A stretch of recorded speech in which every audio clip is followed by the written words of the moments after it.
ArtyAliens, and welcome! I am Paul Yeatman. I draw stuff.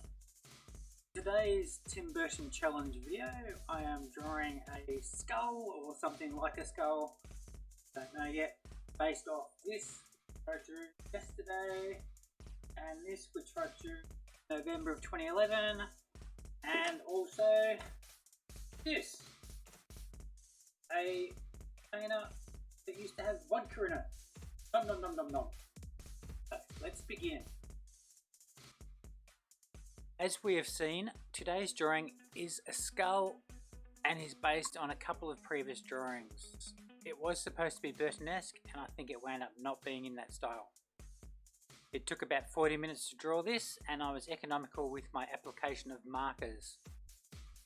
If this was drawn in the style I was going for, I reckon a smaller jaw, a larger skull, and maybe a Mars Attack style cloak would have worked better.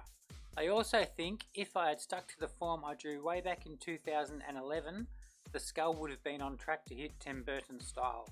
Oh well, it's my style with some Burton influences. Now to make a movie and get rich, haha.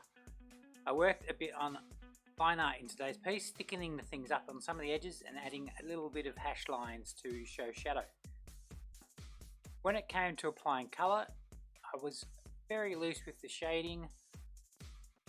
I extended that to even sparser colours to indicate the curvature of the skull. The plan was very much to let the viewer's brain fill in the gaps today. My use of blue pencil was thicker than normal, and I found when I used my 0.1 fine liner over the top it was hard to see the black.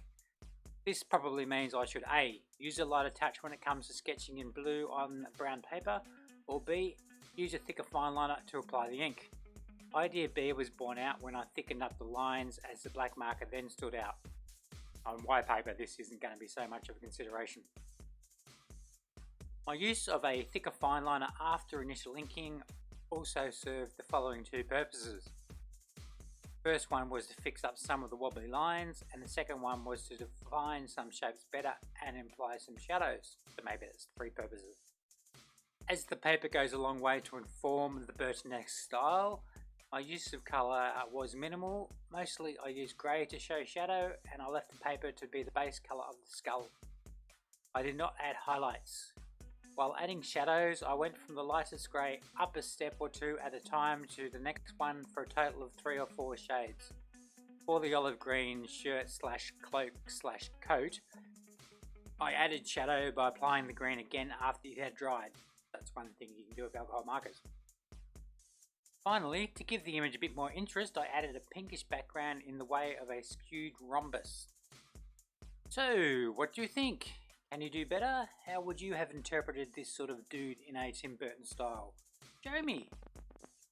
Anywho, if you found this interesting, informative, entertaining, or you got ideas for your own sketchbook, subscribe, like and share. Until next time, you've been watching Drawing Stuff with me, Paul Yeatman. Ciao, take care, and happy drawing!